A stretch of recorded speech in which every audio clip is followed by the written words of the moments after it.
बोली विष्णु भगवान की जय। आप सभी श्रोतागण को हमारे YouTube चैनल पे हार्दिक अभिनंदन और स्वागत। आइए पुण्यदायिनी रमा एकादशी का पौराणिक कथा का श्रवण करते हैं।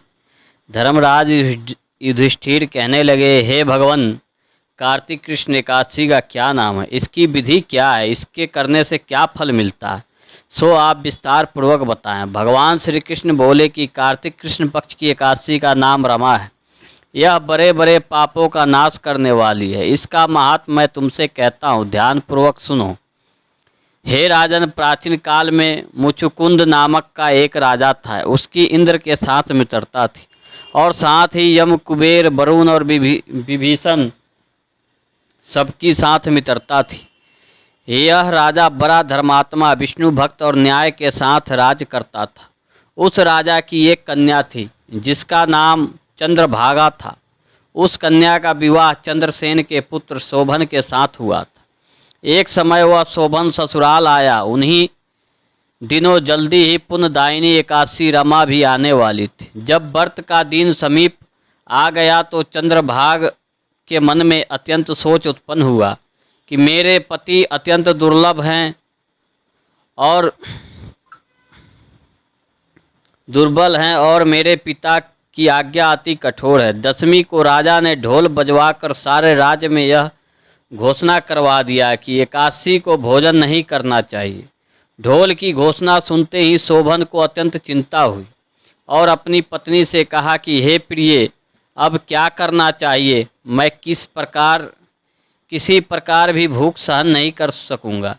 ऐसा उपाय बतलाओ कि जिससे मेरे प्राण बच सके, अन्यथा मेरे प्राण अवश्य चले जाएंगे।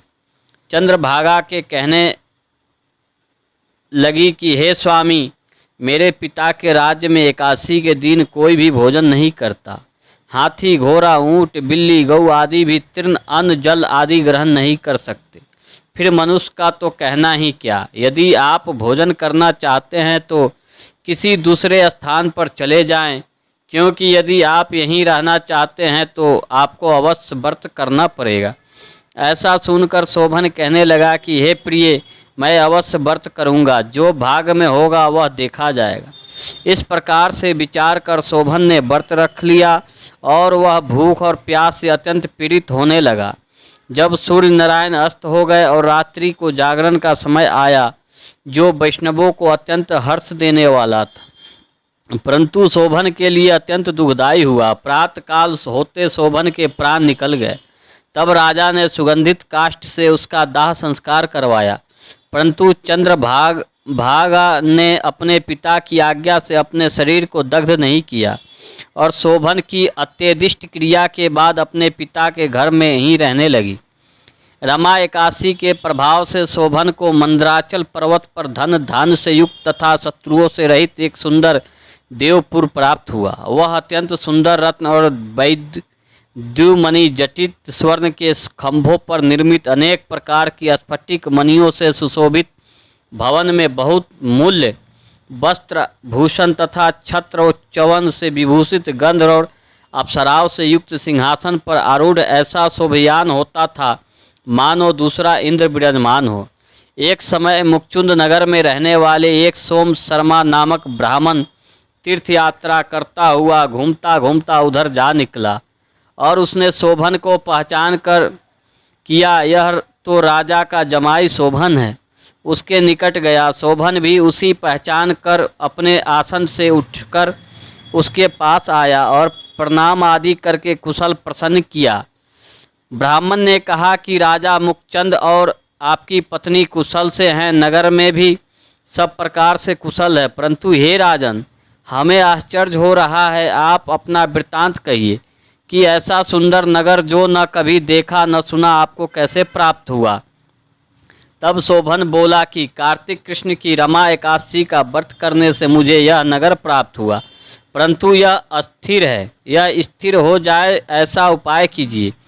ब्राह्मण कहने लगा कि हे राजन, यह स्थिर क्यों नहीं है और कैसे स्थिर हो सकता है, आप बताएं, फिर मैं अवश्य में वह उपाय करूँगा। मेरी इस बात को आप मिथ्या न समझिए।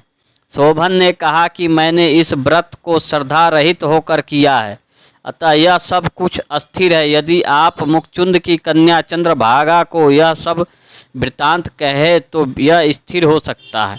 ऐसा सुनकर उस श्रेष्ठ ब्राह्मण ने अपने नगर लौटकर चंद्रभागा से सब वृत्तांत कह सुनाया। ब्राह्मण के वचन सुनकर चंद्रभागा बड़ी प्रसन्नता से ब्राह्मण से कहने लगी कि हे ब्राह्मण, यह सब बातें आपने प्रत्यक्ष देखी है या स्वप्न की बात कर रहे हैं? ब्राह्मण कहने लगा कि हे पुत्री, मैंने महावन में तुम्हारे पति को प्रत्यक्ष देखा है, साथ ही किसी से विजयी न हो ऐसा देवताओं के नगर के समान उनका नगर भी देखा है। उन्होंने यह भी कहा कि यह स्थिर नहीं है, जिस प्रकार वह स्थिर रह सके सो उपाय करना चाहिए। चंद्रभागा कहने लगी, हे विप्र, तुम मुझे वहाँ ले चलो, मुझे पतिदेव के दर्शन की तीव्र लालस है। मैं अपने किए हुए पुण्य से उस नगर को स्थिर बना दूंगी। आप ऐसा कार्य कीजिए जिससे उनका हमारा संयोग हो, क्योंकि वियोग को मिला देना महान पुण्य है। सोम शर्मा यह बात सुनकर चंद्रभागा को लेकर मंदराचल पर्वत के समीप वामदेव ऋषि के आश्रम पर गया। वामदेव जी ने सारे बात सुनकर वेद मंत्र के उच्चारण से चंद्रभागा का अभिषेक कर दिया। तब ऋषि के मंत्र से प्रभाव और एकादशी के वर्ष से चंद्रभागा का शरीर दिव्य हो गया और वह दिव्य गति को प्राप्त हुई। इसके बाद बड़ी प्रसन्नता के साथ अपने पति के निकट गई। अपनी प्रिय पत्नी को आते देखकर शोभन अति प्रसन्न हुआ और उसे बुलाकर अपनी बाएं तरफ बिठा लिया। चंद्रभागा कहने लगी कि हे प्राणनाथ, आप मेरे पुण्य को ग्रहण कीजिए। अपने पिता के घर जब मैं 8 वर्ष की थी तब से विधि पूर्वक एकादशी के व्रत को श्रद्धा पूर्वक करती आ रही हूँ। इस पुण्य के प्रताप से आपका यह नगर स्थिर हो जाएगा तथा समस्त कर्मों से युक्त होकर प्रलय के अंत तक रहेगा।